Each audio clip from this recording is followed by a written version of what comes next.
Trust me when I say this is how you make a high-level steak. What better way to celebrate 1 million followers by showing you how I cook the best filet mignon ever? Now let's go! Temper 30 minutes and lightly cover in oil. Rosemary salt. If you know, you know. Sergeant Gilbert reporting for duty. Finely ground. Now roll the edge. Bring your pan up to medium-high heat. Little avocado oil and sear. Flip after about a minute. Stick with me. By the end of this video, you're gonna understand the technique. Now rest 2 minutes. Drop the heat of the pan to low and add 5 tablespoons of butter.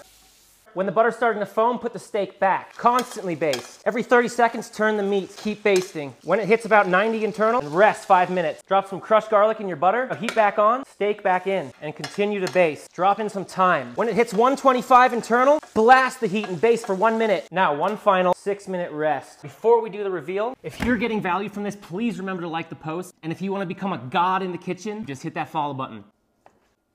Woo! Oh my Lord. You know I love you, and I'm out.